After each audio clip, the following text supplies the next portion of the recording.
Good afternoon, everybody. Welcome to Mount Schmoedown, where we here are burdened with glorious purpose to look at the Schmoedown careers of players past and present. I am Ryan. To my right is I'd say my right-hand man, but more of the captain of this ship, that Ben. And below us is our returning guest, Mr. Soda of the Canadians of the North, known as the Schmoes. It's really kind of difficult to try to be all royal and regally when I can't find the Schmoes of the North where it clearly just says itself in the title. I was like, I wonder where's he going with this? I'm trying to be like, what the whole Game of Thrones are like when people introduce themselves, Yeah. I am Soda from House Schmoes of the North. Yeah. Or you're of the realm of Canada. It's Canada. Canada, yeah. From the realm of Canada or the realm of Canada, I think so. The realm of Northern United States. No, I'm kidding. Yeah. No, realm of the true north of the United States. Pretty much, because that's basically what we are. We're Americans minus the Zoloft. Exactly. Well, minus the Zoloft, the Percocet, the Aspen, the aspirin, like the Tylenol, and the antidepressants. Then you're pretty much fit. But anyway, I carved off. Yes. Ladies and gentlemen, once again, welcome back to us again. I hope you have been really enjoying the episodes we've been giving you, not just this month, but also last month and before and that after that and before that and before that and before that and before that. And I hope you've been enjoying myself and Ben, and of course with our co-host John. He unfortunately could not be here today because, unfortunately, like with life or living in a different area, you have to deal with weather. And let's just say the weather, just kind of like the weather's pretty much turned his hometown into an actual Jotunheim, almost deserted, no sense of technology. I mean, I'm making it sound bleak, but it's really not. I'm just trying to give you an idea. Yeah. But he's all good. He is all good. This is me just trying to be a little mischievous here, but Fair point. But anyway, yeah. Anyway, though, I enjoy you guys being here with us. The 5 of you that's probably watching right now, or the 2 of you joining in the chat, or some of you on rewatching this, thank you for joining us today. And if you have looked at the thumbnail that you clicked on, we are going to be talking about finally a Schmoedown competitor who is getting not just her due, but the respect that she has more than well have earned. And that is the one, the only, the host of Machine Mondays, Jeannine the Machine. Let's not forget, fellow Canadian. That's correct. She is a fellow Canadian, which I didn't know until season 6, honestly. So. Yeah. I only reason I know that is because I had heard her mention once where she's from, and I believe it was Edmonton, Alberta, Canada. I'll be honest, I didn't know until just now. Really? Yeah. She was. When we started Schmoes of the North, we knew she was Canadian, and so she was one of the first people we approached, and I believe she was our first guest. Nice. Makes sense. Yeah, I think it was Lou did that because I wasn't quite doing interviews at the time, so Lou would have done it, but she was our very first guest. Nice. So, Ben, in a way, like Roxy Stryer, you were today years old when you found out that Jeannine was Canadian. Yeah, I guess. I'm only making a play on that because I know Roxy said in the match she was today years old when she realized. I think this was from an Inner Geekdom match. I can't remember what the match it was, but it was just a joke that Roxy made, and I thought, oh, that's kind of nice. But I like that. I mean, if you're wondering, am I talking about Roxy as well? Yeah. All right. I mean, we could. Okay. It seems that my enemy did not like my joke because now it's trying to mess with my connection. But thankfully, with my Loki hoodie on, I have some magic that I'm correcting the issue. But before my internet fucks up again, let's talk about Jeannine. Let's talk about Jeannine, okay? It's one of the reasons why we're here today. There's one of the reasons why y'all in the chat are here today. Why y'all are rewatching this, because you want to hear what we got to say about Jeannine. So, Soda, since you are our guest, our returning guest here, a part of this Mount Schmoedown stable, let's get your general impressions of Jeannine. I think you're right. She is definitely getting her due now. I just think she was a victim of bad luck, because it's not that she's not a good player. She's shown she is. It's just unfortunately she's played against players who just on that day were that much better. I think her record is not indicative of how her skill level. Yeah, her knowledge. And there, when we get to it, I want to talk what I think arguably is one of the biggest, probably the biggest moment in her career. I can't speak for her on that, but definitely the turning point for the machine character. I can't wait to get on when we get to there.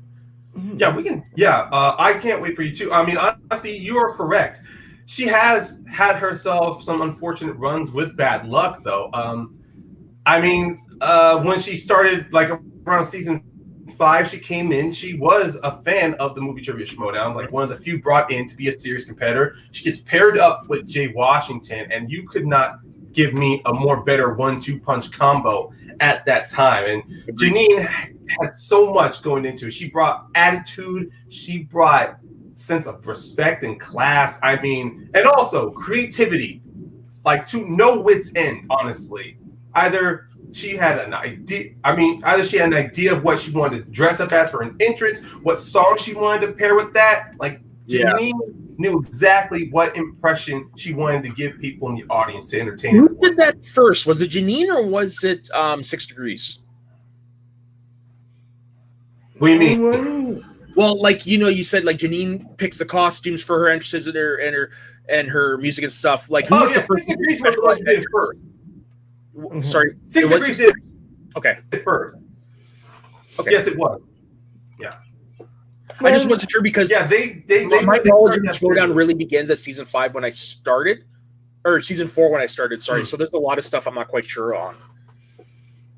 Oh no, that's perfectly okay. And we can't not bring up the fact he's a great team player. Agreed. Playing with Ethan Irwin and Time Machine. Whether it's playing with, who else did she play with? She had multiple partners. I mean, the 2 longest teams she were part of was Time Machine. But then it's just Time Machine. Well, no, she was also in the Anarchy tournament. She was paired with Brian, who we haven't seen since. Yeah, but they only did the 1 match. That was her first match. And then you did Time Machine, which had 3 matches. And then you had Blackjack this year that had the 1. And then you had the time when she teamed up with Snyder. So she's really only had 1 lengthy run in teams. Yeah, But you're right, Vince. She is a great team player. Oh, sorry. Go ahead. Now, 1 match, Time Machine versus, I want to say Cuckoo's Nest. What? Looney Bin. Looney Man, thank you. Looney Man. When she interacted with Video Drew, that was great character work, and she had the right amount of knowledge with the right amount of character work. It's a great and solid character, even though her record doesn't match it. She is one of the best at both, I think. No, I do agree with you on that one. It's 100% true. And that's going to be something we're always going to say. We might as well just put that as our own little slogan. The records don't match the player. Exactly. Right. But also with Jeannine, and let's just start getting into her career. When she first started, Jeannine, like most people in the Schmoedown, even though she watched it, she was brand new to the game, getting familiar with the formats. Like her first match she played, which was up against returning Bonnie Somerville, who herself had not played since like season 1 when it was Schmoes No. Yeah. So those 2 were like on equal footing to where it's been a while since they remembered the rules, but even then 4 years. Yeah, 4 years. 4 years. But even then, I mean, we watching that match, it was a little bit of fun though, because Jeannine, she's coming in as pretty much like a very cool, calm, collect character, like a Chester Cheetah situation. Bonnie comes in, and obviously going on in, we start seeing their 2 different like states when they're playing. Like Jeannine, when she's answering, she missed the question. Okay, she moves on. Bonnie, it's clear when she misses something or she's close, you see her in her face, like she's playing it like she's playing a game with the guys. You know, she's like, "Oh, it's this? No, I knew it." But Jeannine, she was all business. To be fair, is what the Schmoedown kind of used to be. If you look at those early days, just playing with the guys. Exactly. You say it right. It was two different eras really clashing together. Jeannine, she represents the new blood that's coming in, and Bonnie represents a bit of the old guard that was behind there. And you see how those two different styles were clashing, especially when it came later on. I had down my note, but in round 1, there was a question that Bonnie had missed that she almost wanted to. The clueless question. She almost wanted to challenge because the answer, of course, the question was who plays Cher's stepbrother in Clueless. The answer was Paul Rudd. Yep. She wanted to challenge because she said she wrote Rudd on her whiteboard, but the truth was she only half wrote it, and she was considering to challenge it. It was like one of those situations to where bad mistake to make, and that would have hugely benefited Jeannine if she had. But even later on in the match, she didn't challenge. But with Jeannine, when she got a chance to, I believe round 2. What did she get in round 2? So I know you have the document up, right?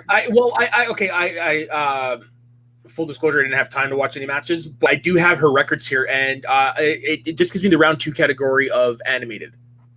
Yeah, that's right. Yeah, that's what I was trying to remember because Bonnie Somerville, she got Julia Roberts. Jeannine was able to steal. No, she didn't steal nothing from her because Bonnie got all 4 of her questions. But I know around I think there was a second Shrek question that popped up that Jeannine missed that Bonnie could have stolen from her because the score at the end of round 1 was 6-4. Then Bonnie was able to get up to at least 9 points. Mm-hmm. I remember being a lot closer than going into. And then Jeannine, she had an opportunity. Yeah. Yeah. I mean. Oh, they were. No, Bonnie did steal a point off of. Hold on. I mean. Welcome to live TV, folks. Well, are you there? Okay. I thought you had something to say, did. What? No, after okay. you. After you. No, I was just trying to remember what question it was that Jeannine had missed that Bonnie couldn't have got a chance to steal off of, because if Bonnie had stolen that animated question round 2 off of Jeannine, it really would have been a different game because Bonnie was in the lead at the end of that second round. When we got to round 3, Jeannine only got her 2-pointer but missed her 3 and her 5. But Bonnie missed all 3 of her questions that led it to round 3 to sudden death. I'm just saying that if Bonnie was able to get a steal off of Jeannine, this really would have been a different. This would not have gone to sudden death, and it would not have gotten to that great question that we got in the sudden death when. I was just thinking this. Where the hell is Leo Logan when you need him? And lo and behold, he popped up in the chat.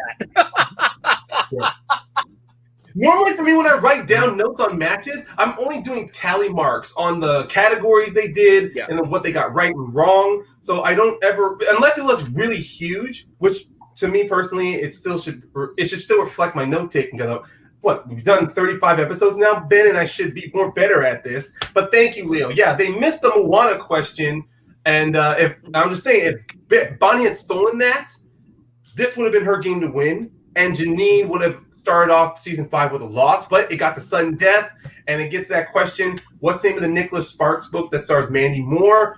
Bonnie is only off by 1 word, and Jeannine was able to nail it down and win the match. Like, her answer was A Walk to Remember. That's a Nicholas Sparks movie? Yeah. That was the question, yeah. Yeah. I did. Wow. I like that movie. I didn't realize it was Nicholas Sparks. Yeah, because Bonnie's answer was A Day to Remember, and then Jeannine goes A Walk to Remember. And that's right. Bonnie had such a great I won't say it was kind of like a sore loser attitude, but she was just more of, and she beat even not that much. Like it was almost as, and Christian and Ken were playing this off as if this is a rivalry that was going to start. If we had gotten to see more of Bonnie this on season 5, I would have loved to have seen where this would have gone. But because Bonnie's a working actor, there was no way, there was impossible. But I liked how in Jeannine's debut, sure, her round 3 was off a little bit, but even then, she did very well in round 1, only getting 6 points. Yeah. She gets And she's able to at least work her way through round 2 to where even most pros can barely go out of round 2 with maybe getting under 10 or even 8 points. So all credit to Jeannine for able to still keep it a close game. Yeah, for a debut match, it was good. And let's not forget that it did come to sudden death. It did, yeah. And definitely taking nothing away from that, seeing how that match was. And then, of course, she only played a few more matches in season 5. I believe she played against Emma Fyfe. Yeah, she played against Emma Fyfe, and then she played at the Collision in a triple threat match against Stacy and Mark. And then she was in the Anarchy tournament against the Paddington 2. And no, that's the year after. She played Ben Bateman in the Ultimate Schmoedown to round out 2018. The Paddington 2 was also that same year. Yeah, sorry, my bad.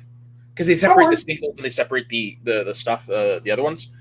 Wait, she played Ben Bateman? Oh, was it the qualifying match? Mini qualifying match for the 2018 Ultimate Showdown. Yes, okay. I knew I missed something. But no, it was. But I would have to say, I know that you say there's a match that you think was a defining match for her. To me, I think in season 5, I think for one match I definitely want to take away is her match at the Collision that she played in that triple threat match. Mm-hmm. Like, she was definitely playing. She was the dominant player. I'm not going to lie. Stacy, she's a great player, without a doubt. Ben and I have talked to her about that. But it was obvious in here, Mark Andreyko was the heavy veteran, like almost heavy favorite. But out of round 1, Jeannine really was pulling out, and Mark Andreyko was training throughout the entire game. And I have to say, Lady Luck was really on his side by the time round 3 came in, because he gets all of his questions. Stacy misses, but Jeannine, who all she could have done was answer one question and she would have won, missed all 3 of them. And that's where unluck, where she found where bad luck hit her. That was the first match, yeah. It says here she lost in the second round. Second round? What? Yeah, well, maybe I'm misreading that because the way it's written. It's more. It's written. It says lost and then second out. Okay. I know what you mean. Yeah. No, I think it plays like this because she was the second, because the triple threat match, Mark was the winner, so the last one standing. So she was because when Stacy missed her 5-pointer, it was between Jeannine and Mark. The runner, okay, that makes sense. Yeah. The runner-up. She was runner-up, yeah. This is no disrespect to who sets up that Collider wiki. It was just kind of like it can easily throw anybody off, honestly. Yeah, it's the way it's written. It's the way it's written because you've got like the columns for the date competitor, the round 2 category they did, then the outcome, and normally it's pretty straightforward. But the way they wrote it said lost, and then in brackets second, so it's like second round. Like, I guess to give the wiki credit, we don't know exactly what the format is for this wiki, if they were able to put an asterisk to explain more or not, or the wiki couldn't allow them to do that. Maybe. So maybe it just falls on the restrictions of that website. But even then, that was a match that could have been all Jeannine's, because what happened afterwards, when Mark Andreyko won, he had to play Bibiani for a number of contenders match, but then later became a championship match. If Jeannine had won that, it would have been her versus Bibiani for the championship. Which was wait. Backtrack. Andreyko went to play Ethan Irwin for a number 1 contender, and then he played Bibiani. Was it that match? Yes. Wow, yes, it was. It was who directed 2004's Hellboy. Emma was very confident that it wasn't Guillermo del Toro, and her answer was not Guillermo del Toro. Then Christian says, "Oh no, it was Guillermo del Toro," and the instant regret in her face showed there. And it was unfortunate, too, because Emma was doing a good job going against Jeannine in that first round. She was trailing, but it was still a very confident, she was still putting up yes, she was right there. She was really within there. I want to bring up one question, if you guys don't mind. Go ahead.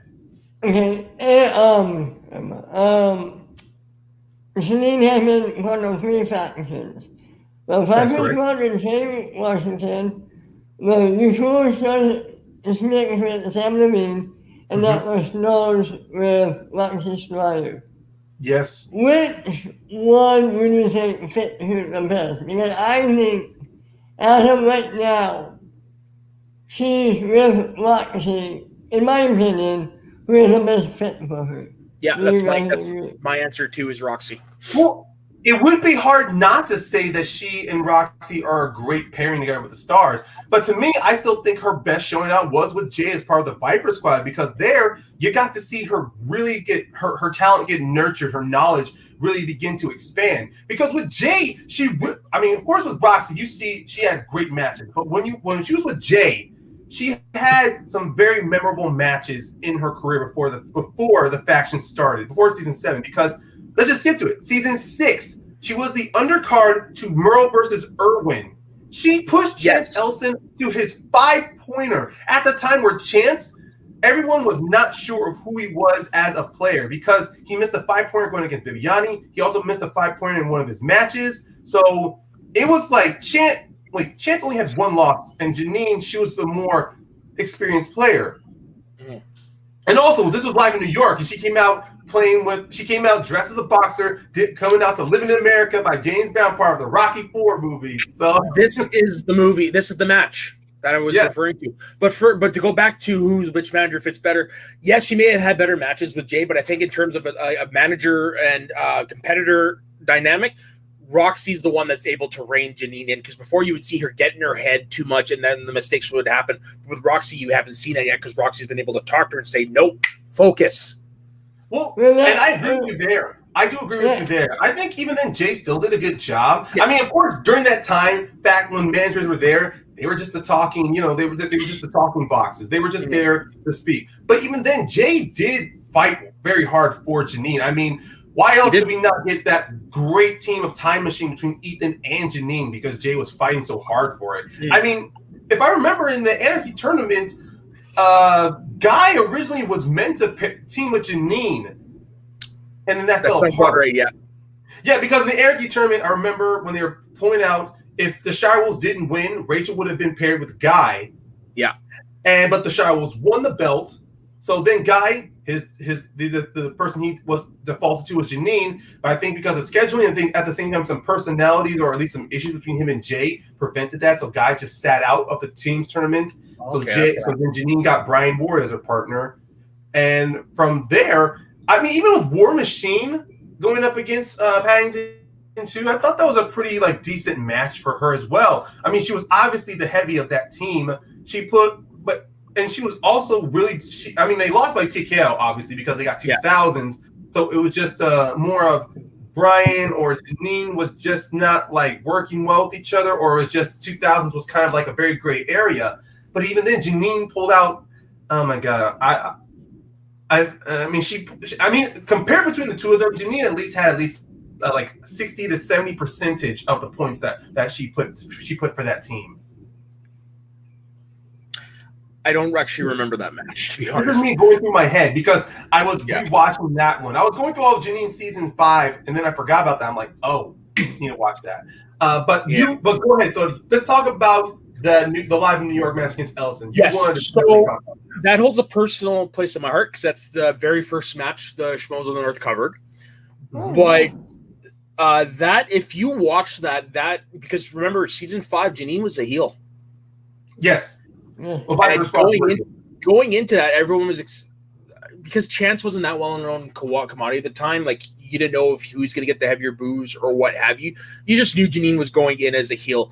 And then when you hear the opening strains of Living in America and she comes out, the love she got from the crowd immediately turned her face. She did not look back after that. And while she didn't win the match, I think she won the hearts of a lot of people that day. Oh, and that's just one of those moments. You can see it on her face. You can see it on Jay's face. It was a big moment. And that was one of the first times you realized this is where the Schmoedown belongs. It's in front of a live crowd. Absolutely. Yeah. I mean, forget this question. Would have won if it wasn't for X-Men Apocalypse. Yeah, that one even pissed me off too, because I'm going, are you kidding me? But even then, that was her 5-pointer. And I do agree with you. It really sucked. It really sucked so badly because at that time, I think it was around 2018, X-Men Apocalypse was critically panned. It tanked very hard. So I get why not many people remembered that movie. I mean, someone as myself who obviously dresses in a Loki outfit, does not remember most of Bryan Singer's later X-Men films because clearly he's an asshole and a piece of shit that should not be recognized anymore. But even then, X-Men Apocalypse, it was terrible after the first act. I remember not hating it, but I've only seen it once. So. No, yeah. I've seen it twice. The first time I didn't hate it. The second time I was like, besides that one unnecessary scene, what else do I like about this movie? Well, you had mentioned it on our other show this morning, Get Sweaty, so I know what the answer is. Well, I did. I thought, whatever. Okay, yeah. I'm going to guess myself, if there's a character that you liked or took your, or really caught your attention in X-Men Apocalypse, I would have said it would have been between Quicksilver and Nightcrawler. It was the Wolverine scene. I know setting wasn't necessary, but it was a badass scene. It was. Yeah. But that's another hero there. Let's get back to the machine. Yeah. But back onto that match against Chance. I mean, jeez. I mean, let's see. Going out of that first, she completely nails, I believe, she nails her category. I think it wasn't 2000s. It was she got rom-coms against Emma. She gets rom-coms against Chance, which she's able to do a good job in. Although Chance does, I believe, get a steal off of her. I do want to correct you. It was 2000s for Chance, and it was rom-coms for Stacy.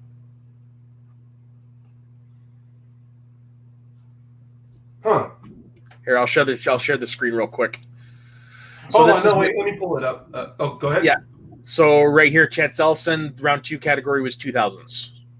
Okay, I switched it off. Like that match, I watched it about yesterday, so I just knew rom-coms was brought up. But yeah, she gets 2000s, but she does a good job in it. Chance, and maybe Dave brings up a point. Maybe that losing that question might have been a motivation for her to play an IG the following year. I mean, I wouldn't doubt that myself. And also, her matches, when she came out, she came dressed as IG characters. I mean, in her match against Stacy in season 6, she came out dressed as Black Widow. She dressed as Harley Quinn at the Collision. I mean, even when Stacy went up against Josh McCouga, she dressed as Cher's best friend from Clueless to accompany Stacy. What was the one she came out of with where it was like the character had a robotic arm? Oh, Misty Knight. Yeah, the one with the punch. Yeah, yeah, Misty Knight from Luke Cage. Yeah. Which is, I think, still probably her most talked about cosplay. You are, to me, honestly, I think it's high between that and Harley Quinn because she had that big paper mache mallet. Jay had that little 5 Club bar soap that he wanted to use to smash, and the little hammer came apart. But yeah, that and the Black Widow. But you are right. The Black Widow arm was used in some Schmoedown video packages. Honestly, when it came to talk about it. So. Those are like top two cosplays for Jeannine when it came with her entrances. And you know what? With the return to studios on the horizon, just think about all the entrances we'll get from her, we'll get from Bibbs, and whoever else has joined that likes to do entrances. Like they've had a year and a bit to percolate the ideas. We're in for some fun times. Actually, before the studios went down, I know the Real Rejects, when they were doing teams, they did good entrances. I mean, let's not forget. The Roca one was the best. Yeah, the Roca entrance, and then when they played against the Pride, they parried Red Letter Media. So I can tell those guys will have some good ones. Did they? Was that who they did? Yeah. Well, they came out and they said, "Oh, we're from Red Letter Media," and we was like say that the movie, and then Real Movie was like, it was super good, nothing wrong with it at all. Like rewatch Real Rejects. I will because I don't remember that.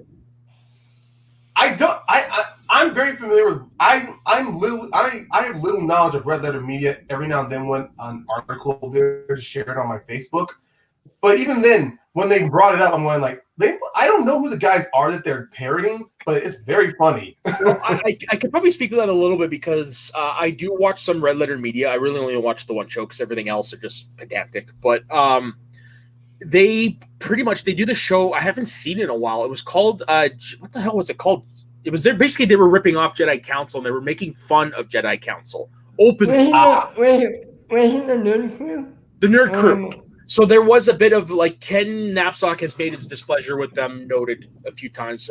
There is that kind of rivalry between the two. So that's probably where that came from. I wouldn't doubt.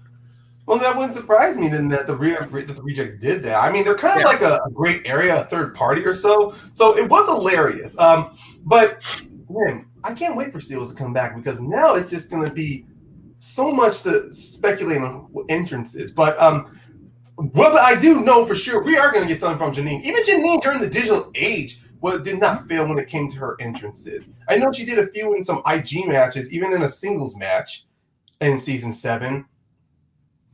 Although, but before I get myself hung up on more of her entrances, continuing on with her match against Chance Ellison, like that. Not only was it a top tier match where it fell to Jeannine's last question, but she at the time, everyone, not many people were sure about her because I remember in her match against Ben Bateman, Ben was consistently in the lead. To where Jeannine, she either had to just keep pushing or knock Ben down to where he had to answer questions. So it was really a nice change of pace to see that it was her on the other side of that table, where Chance is the one who had a great run with Corruption that last year during Anarchy, and then of course that King pushes 5-pointer against Bibiani. No, not Bibiani. What was that first match he played in? Irwin. No, he played against Irwin. Yeah. So seeing how Chance was already through that first year, he did a better. He had more of a higher etched path of being a rookie compared to Jeannine. Seeing the fact that Jeannine was able to maintain the lead really shows on the growth that she had, like what she was able to pick and learn, and how she got better and she improved. Okay, I had to retroactively go back to watch that moment because that turns out I did not see the match. Yeah, I was wondering why I would just be here talking, but that's perfectly fine. I mean, come on, I'm dressed as Loki, a guy who loves hearing his own voice. Although I'm not the same Loki there, I don't like hearing my own voice because it sounds completely different when I'm rewatching this. But yeah, mine too. I hate listening to myself talk. That's because, and honestly, I don't think I've ever rewatched anything I've done. Can't do it. I've had to do that a couple of times just to make sure I know how to keep myself in check, so everyone else gets an opportunity to talk. But moving on from Jeannine, the growth that she had later on that year, she played against Stacey Howard. And a very good storyline to where Stacey leaves the Viper Squad and joins Corruption. Mm-hmm. And mentioning face turn, you're right. Jeannine became a face at that time, and Jay Washington, who was partnership with Ethan Irwin, also turned him a bit of a face. And seeing her match against Stacey, wins by TKO because she gets rom-coms. I mean, obviously with Jeannine, what is her biggest strength? Rom-coms. I mean, she got against Emma, she got in the Collision, she got against Stacey, and she even played in a rom-coms exhibition match to where she was the winner. So, she won. Yeah, she won that. Yeah. So knowing the fact that she is that good with rom-coms makes it completely dangerous whenever she plays. But then moving on further on, I mean, she wins by TKO against Stacey Howard, and then she gets the Time Machine. They play against the Paddington 2. Good God. Mm-hmm. You talk about an impressive debut match and an impressive return match for Paddington 2, all the way to sudden death. Mm-hmm. Yeah. Freaking insane. That's insane. How far into sudden death did it go?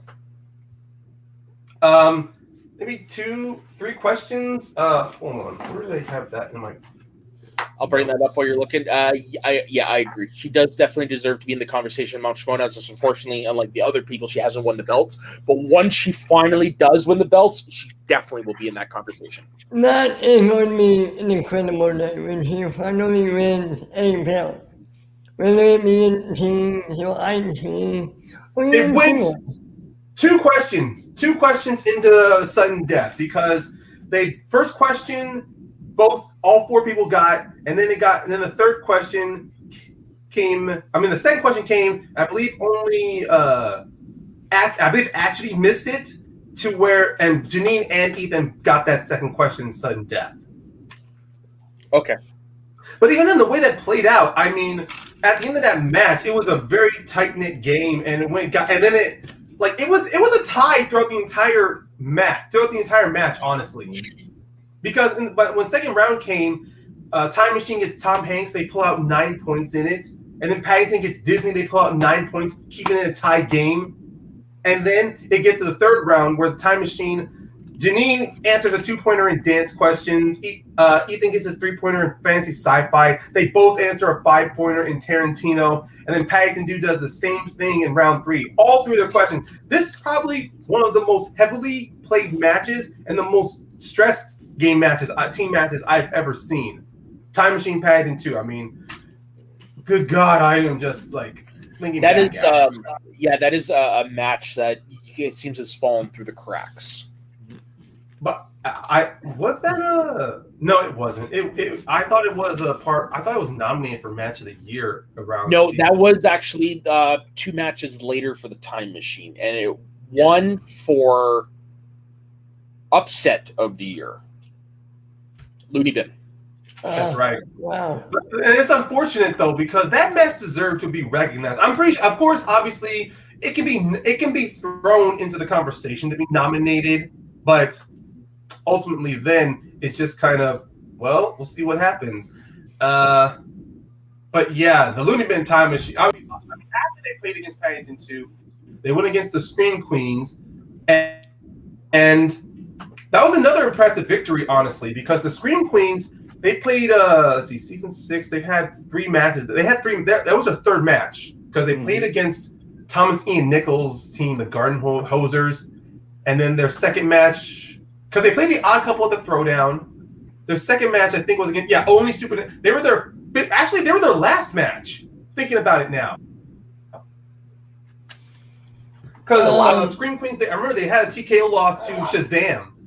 So I just want to preface this that first off, 2 things. I actually want to correct myself. The Jeannine live event was not the first Schmoes thing. It was a New York live event 2 years later. It's right for it there. But second of all, when it comes to that fall winter of 2019, I was doing a play at the time, so I didn't have time at that time to watch those matches. So I've actually never seen that tournament. Oh wow! The 2019 tournament. The 2019 singles and teams tournament, because I was doing a play with rehearsals several times a week. I didn't have time to watch at that time. Yeah, I don't blame you. Most of the matches I had to rewatch. Some I got lucky to watch for the first time, but this was one of the few that I was lucky to watch live because that team match, they got classics, which normally is a killer to so many Schmoedown players, unless you're very well versed into it. Yeah. But let's not forget this from Leo. That is ultimate bad luck.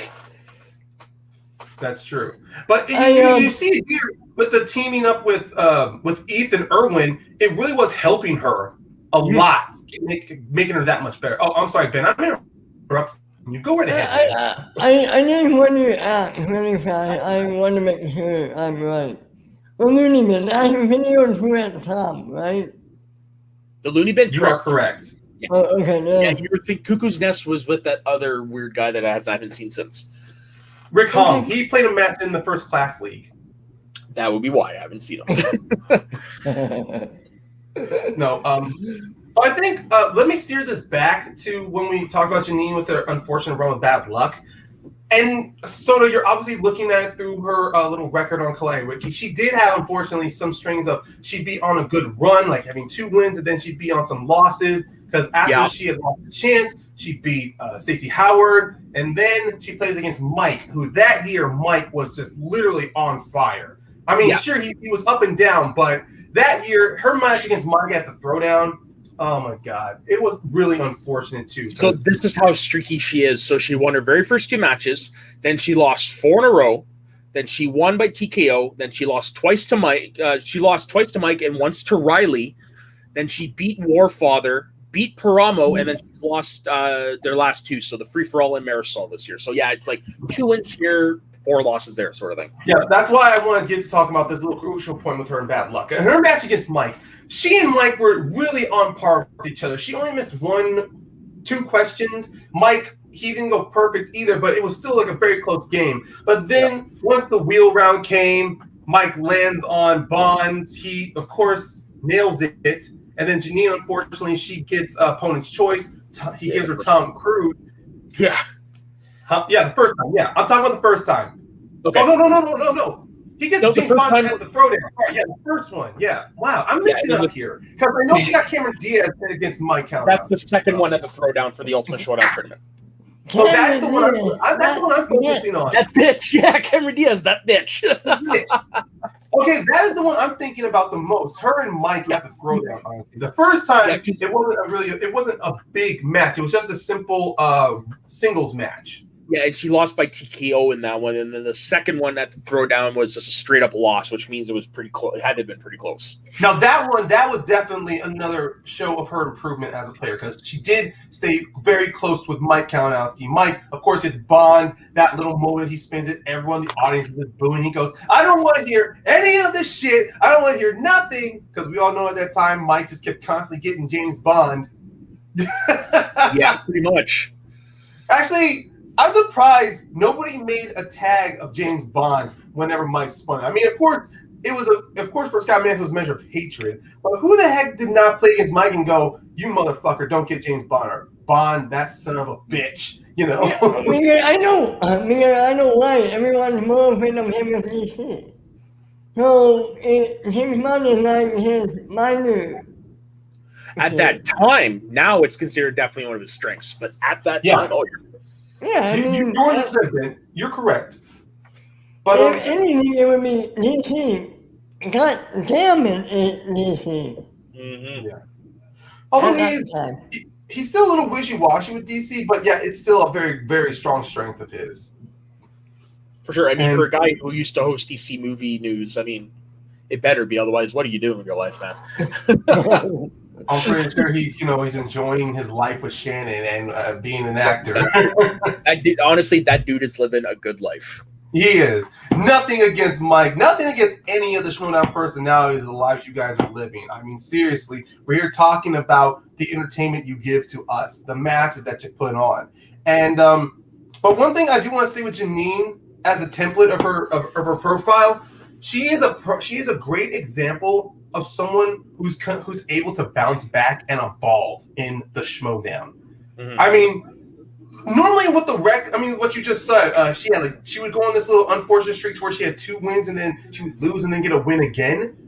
Normally now, at least with this season, 7 and 8, if you're not winning more than 2 or 3 matches, you're not playing. Oh, look, this is digital, so I mean, this is a completely different thing. But even in the studio, if you came in, if you couldn't give a good performance out of your first 2 matches, we really wouldn't see you at all. Pretty much. And the fact that Jeannine, she was able to, no matter what her matches were, she was always able to stay with it. She's always able to stay very strong within the first 2 rounds, and then she just gets unlucky in round 3. But she always bounced back, and it shows how she got better in her match. In that second time against Mike, because it was such a close game, it ends. And then, of course, against Riley, at the time with Riley, everyone was not sure if Riley could still keep going because he only had great performances with Who's the Boss. His singles record was back and forth. He lost a guy. He won against McWeeny, which led to McWeeny joining the family. But even then, his match against Jeannine, it came down once again to a 5-point question to where Mark Riley was able to pull it out for the victory. So Jeannine, from going there, it really went down to her matches always felt like down to the button. Oh, wait, no, I'm sorry. No, Riley was a loss by TKO. Yeah, you mentioned it was a TKO. I'm still thinking of Kalinowski. Well, it was the match after, so I understand. That man is rent-free in my head, honestly. He does. Because I'm still not over him taking the belt off of Rachel and the Shire Wolves. I'm still not over that. Yeah, that was definitely Kalinowski's year. It was. It was the Schmoedown that year. It was any year that there was a chance for Mikey Freeman. It was not you. I think right now, who's ever going to be the person to win 3 belts, I think it's become a stigma or it's become a curse. I don't think it's possible. Not with all the studying and preparation. Oh, go ahead, Ben. I'm sorry. I keep interrupting you. Go ahead. I just don't think it's possible to hold 3 belts at one time. If there was anybody who could do it and it was possible, I would say maybe Dan O'Mara, maybe Adam Collins. Chance actually has the best chance to do it right now.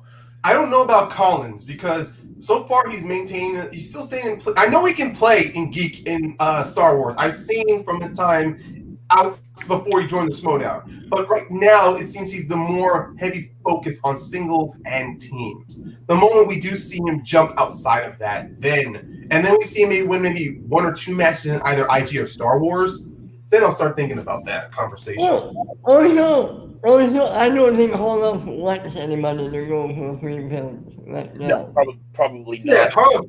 There's a difference between what Harloff wants and then what eventually happens. Like, I don't think Harloff wanted Guy to beat Dan Murrell, but that happened. No. And he said multiple times, you can see on his face, like his plans just disappear.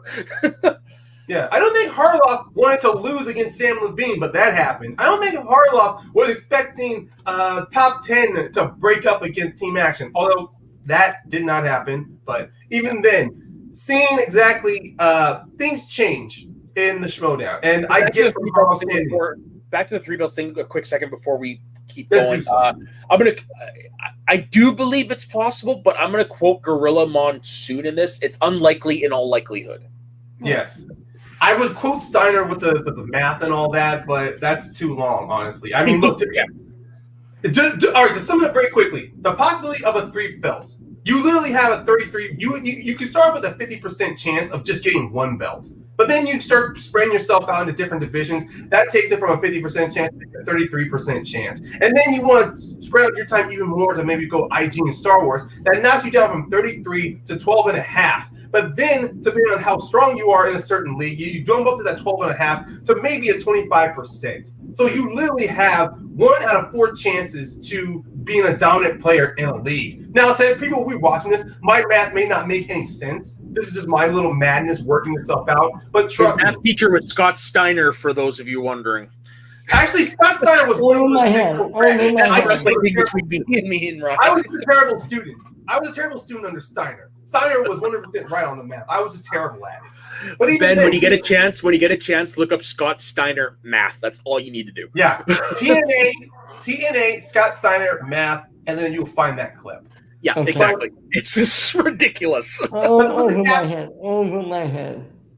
I apologize, but to put a capper on the 3 belts, you're right. Chance right now is the most likely to get because I'm not seeing Mike play any singles matches this season. I think Mike said he's done with singles for now. Yeah. He seems like he's more better at playing. He seems like he feels very more assured to playing in teams and IG. Yeah. Mm-hmm. So if anybody were to get 3 belts, all we agree it would be IG, singles and teams, and not Star Wars. Correct. I think Star Wars is a possibility to be added to the 3 belts conversation. We just have not seen anybody willing to step away from those 3. So, I mean, Kaiser said when he drafted Mara that he thought he said in that tweet he wants to put Mara in Star Wars. Maybe the possibility is going to happen, maybe not. But if Dan ever decides to go to IG, Dan can be thrown in the conversation. I guess right now we're just waiting. He was supposed to do. Let's not forget that he was supposed to do it, but unfortunately, Mara's health problems got in the way. Dan stepped in that triple threat New York, and the rest is history. I think next year, the dungeon, we need to be here now. Because I think they're going to have a powerhouse, unlike anything we have ever seen before. They have everyone they have now, and they have the Smasher. Yeah, wait. I forgot. Damon is right now playing IG in Star Wars.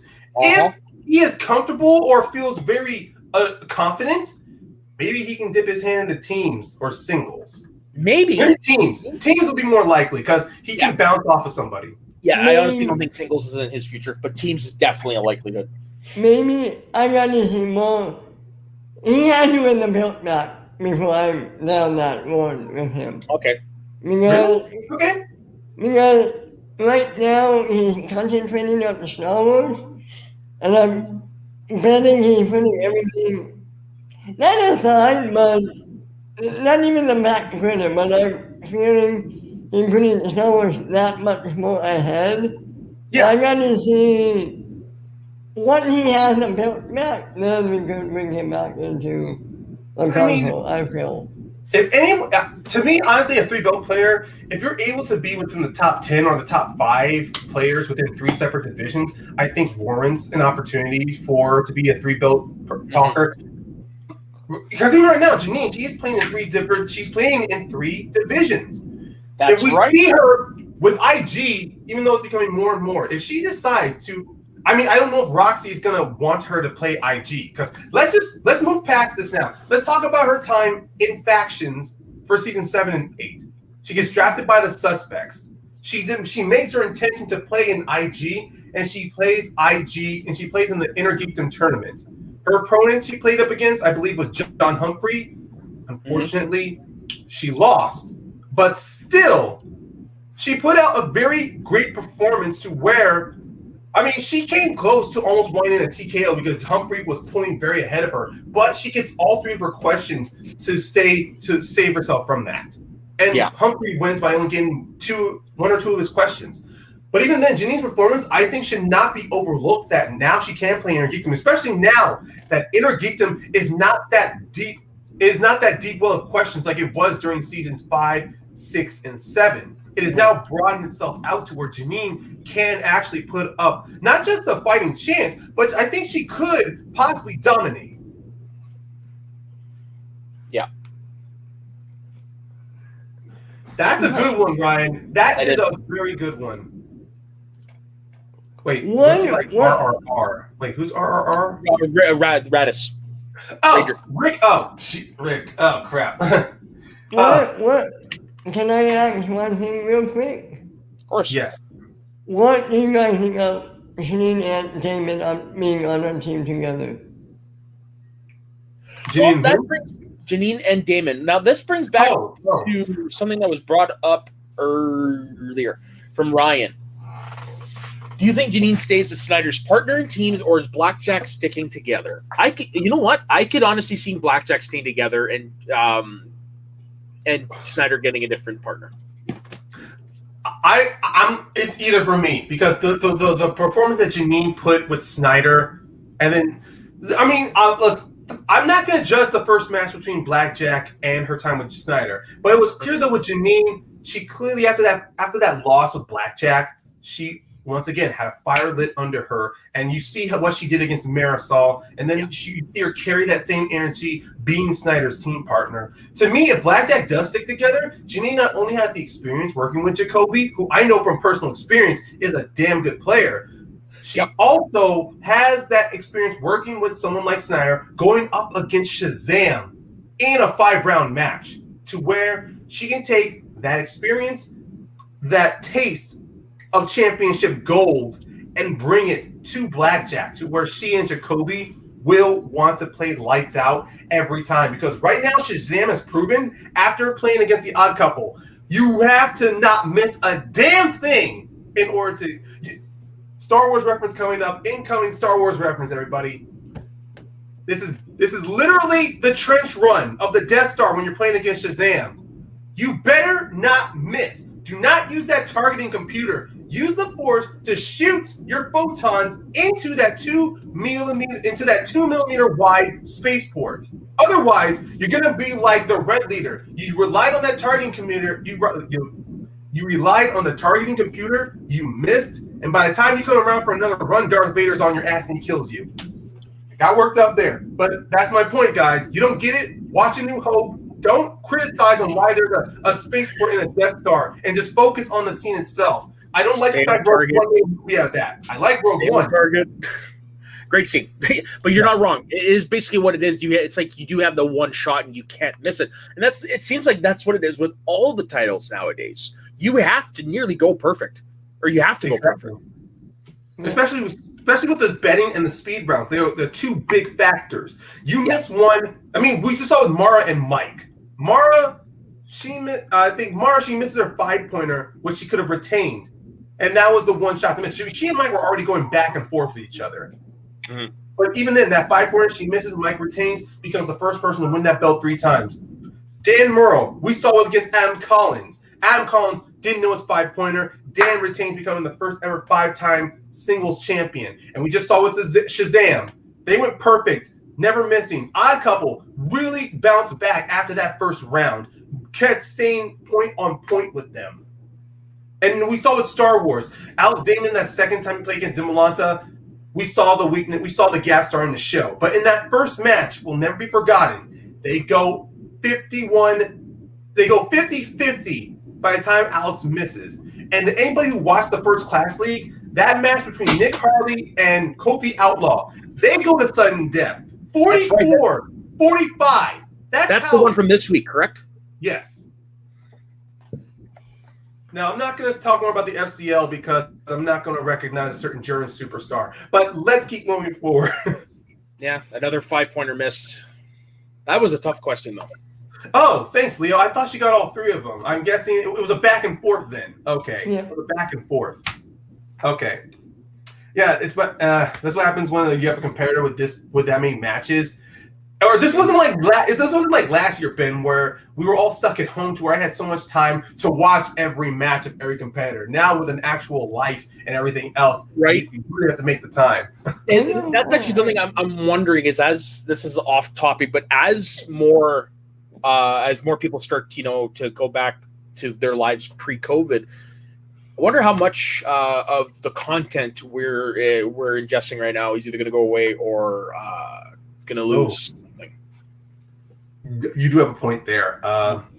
It really that's like the really big question. I know personally for me, as long as I'm able to maintain like devoting time, I don't see myself stopping this. Or unless like one of these fans, I decide to send my tape and try out for FCL and Schmoedown, and it's gonna be like, okay, guys, I gotta step away because I'm gonna test my hand out there. So but it is a very good question.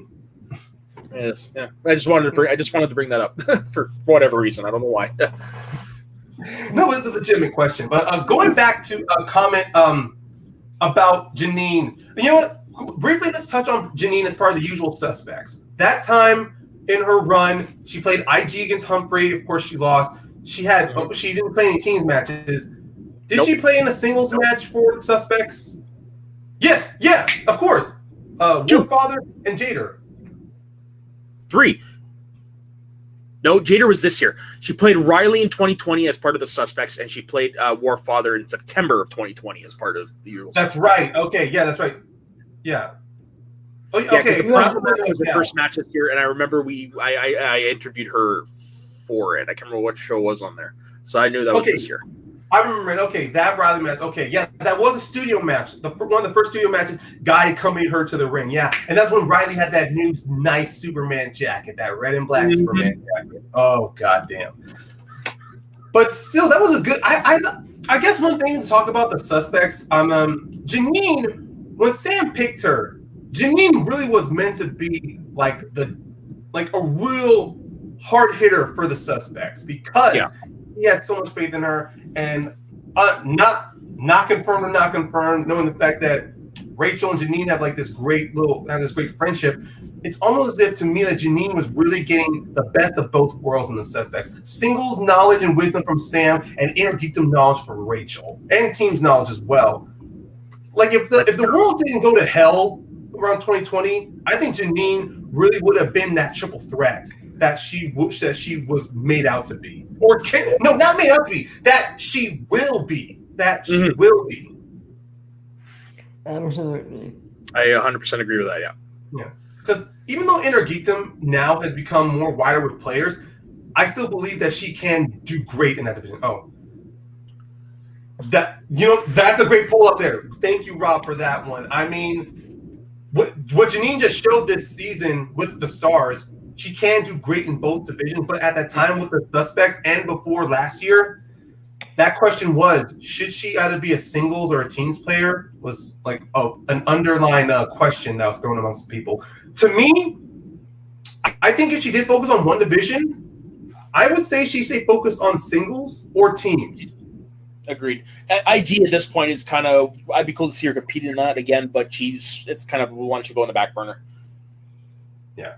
To me, she does do IG. She would kind of be like a third string quarterback, depending on because with the faction with the rock stars right now, she has. Wait, has there been any rock stars? played. So you got Damon, obviously. You got Hannah. Players that played ID this year? Yeah. Damon and Hannah. Yeah. Alex and Hannah. Yeah.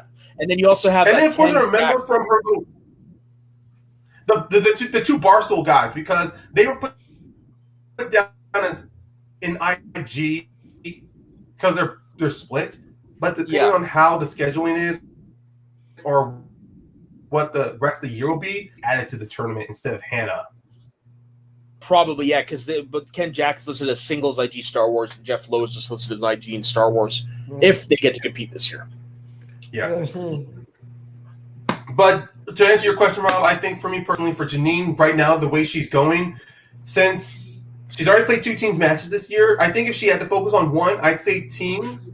But for the possibility for more opportunity to play, I would say singles, because her match against Marisol, yes, it has eclipsed. It's eclipsed her match against Chance, and it's eclipsed her match against Chance as one of her best performed matches. Yep. Yes, best live matches, best performed matches, and that pay-per-view match. Dare I say though, her coming out party. Like, we've all known how good she is, but I think this is the one where she finally said, "Yeah, I am that person," even though it was a loss. Because that, and then her joining in with Snyder not too long afterwards, was a major coming out party for her. Exactly. I mean, I think this could be her year. Yeah, in my opinion. Yeah. I mean, yep. Sorry, you went all glitchy there, Ryan, so we didn't actually catch anything you had said. Well, when I saw I went glitchy, I stopped myself. I was mainly agreeing with you that it was her coming out party, but to me, this was her telling all those old Schmoedown fans who still doubted her, "Don't doubt me." Exactly. Don't she is the underdog. You saw it. I was gonna say this was her FU to those fans. Yeah. This is why I say Jeannine is one of the she's the template of a Schmoedown character who can bounce back and evolve. And so far with this season, we're seeing so many new rookies, so many players who are still struggling a little bit that many people are saying should maybe go to FCL or to other areas to get better. I'm saying no. Screw that noise. You guys are hearing the Schmoedown. They had one bad match. Okay, they can bounce back.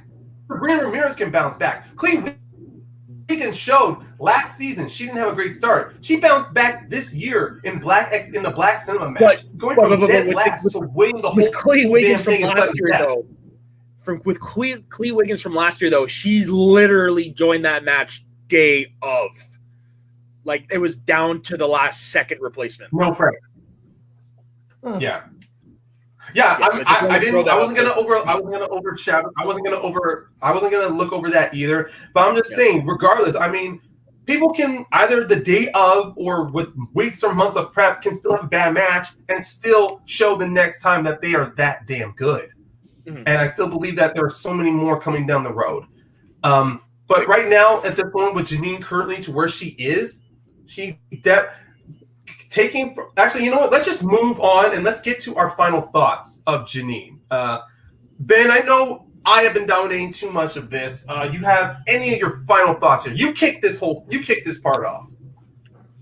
I'm going to say she's an incredible player. I can't wait to see what she does next. She does have a title shot in her future, I think, and I can't wait to see who she's paired with. I think she should be paired with Snyder. They worked really well together.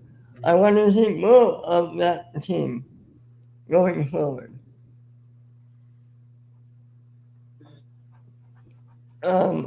Matt, how about you? I like Jeannine very much. So not only do I think she's a great competitor, she's a great personality, but from the very limited conversations I've had with her, she's a real sweetheart. And I do think a lot of the criticism she's been getting is unjust. I think now is the time where she's like we said, now's the time where she's going to flip the bird off to those fans and say, "I'm going to prove you suckers wrong," and I hope she does. I don't see it this year, but guaranteed next year title. And finishing off, carrying around this, pretty much everything that Ben and Soda have said. Jeannine has yes, she is going to show everybody this year, depending on if she's going to be playing in the Ultimate Singles Tournament or maybe an IG tournament or a Teams Tournament. She is not done with the Schmoedown, not for 1 second. And also, she still has that same passion, that same drive to keep playing. Mm-hmm. And even now and then, where most Schmoedown players who've played for 2 or 3 years are still going to be at that point where they're constantly asked the question, what's next? Where do you go from here? Jeannine knows exactly where she's going, either if it's to a belt or being recognized as a great Schmoedown player. She has that. She literally has that summit on the mountain that she is climbing, and she is 100% not done. No. And if anyone's listened to her Machine Mondays podcast or every now and then, you can tell she is far from finished with the Schmoedown. You can tell she and Roxy love working with each other. I'm pretty, and she definitely enjoyed her time with Sam. But right now, Roxy is definitely bringing the best out of her. She's bringing that A+ talent out of her. And Jeannine, at the same time, is doing the same for the others in the faction. Agreed. I agree. That's the difference between Roxy and Sam. Is like I don't really know much about Sam's managerial style because we don't necessarily see a lot of it. But with Roxy, she knows how to manage each and every one of her individual players, and she knows how to play to Jeannine's strengths, and she knows how to make sure Jeannine doesn't go into those places that she used to. So she definitely is the best choice for her as a manager right now. I honestly think Roxy is the best manager at controlling her own players on team. Mm-hmm. And she should get recognized more for that. Agreed. Her and Shannon are, I know in the league they hate each other, but her and Shannon are both identical in that sense. Right. They both that's managed similarly. Exactly. Well, I think on that note, we should wrap up, right? It literally, yeah. It can be like a flip of the coin on which manager you would prefer. Totally. Yeah, right. Yeah. 100%. Let's wrap up. Soda, Jesus, man, thank you for once again helping us out in a pinch, coming on to talk about. Yeah, it's my pleasure. Luckily, everybody who knows me in my personal life knows that Saturdays are usually my day to do most of my podcasts. We just keep talking over each other. Ben, you go ahead. Continue. Okay. No, I was going to say, a lot of people in my personal life know that Saturday is my day to do my shows and to help out other people. So I'm pretty much free most days. So again, thank you very much for having me on. It is great to look back on some of these because a lot of these moments, I don't rewatch a lot of past events, be it in sports, Schmoedown, whatever. So there's a lot of stuff that I forget. Yeah. But being on the show and talking about them, it brings back those memories and stuff. So I love talking about it. Jeannine, she represents Canada very well in the Schmoedown, her and the kid. And I know her career is far from over. Absolutely. Well said, man. Ryan, you want to go real quick? Yeah, I'll close out this. Everyone, thank you for joining us. Everyone in the chat, thank you for your questions. You really helped with us in our conversation here. Otherwise, I would have been obsessing over, what match was this? What match was that? Like I was just doing right now. So thank you guys in the chat for really getting us back on track. And to those on the rewatch, really post down in the comments any moment of Jeannine's career that you enjoyed. Either it was a entrance that she did, or you saw in a match that made you a fan of hers, or just her overall personality. If you've listened to our Machine Monday, you've seen her on Schmoes in the North or any other after shows. Something about Jeannine that makes you believe that she deserves to be recognized as one of the great Schmoedown players that she is. But otherwise, you always can check us out at Mount Schmoedown here on the Schmoes of the North Network every Saturday at 1 p.m. or a little bit later. But every now and then, thank you all for joining us. You guys can definitely follow Soda and Ben on the Media Sweaties Network. But you know what? You guys can plug yourselves in. You guys do it much better than I can. All right. I'll go first then. You can find me here most Friday nights and the occasional Sunday on Schmoedown Night in Canada, where we do break down the week going on in the Schmoedown. Normally Saturday nights, I also produce a Star Wars show called Let's Talk About Star Wars. However, we're taking a break this week because Taco's out of town, I believe, celebrating Father's Day. And then you can find me over on my other channel, Media Sweaties Network, where I do several shows with Ben. I do recap in the past, every week we do Shooting the Breeze, and then every Saturday morning we go live with Get Sweaty. This morning's edition was top 5 Marvel characters. Last week was top 5 DC characters. Next week, top 5 aliens throughout all of sci-fi fandom. So yeah, that's where you can find me. Hey, Leo, I see you're always in the chats here. Hit me up if you're ever interested in being on camera. I'm sure we can get you on one of the shows sometime. But that's where you can find me. You can find me at @_radio on Twitter. Everywhere where Matt says on Media Swedish, and every Saturday here on Matt Schmoedown. No, I don't have it. Alright, so for Ryan and myself and our regular Christian Sean and Matt here, we'll see you next week. May stay sweet. Yeah, have a good one. Stay sweaty, smash cancer, folks. Thank you. Bye, everyone.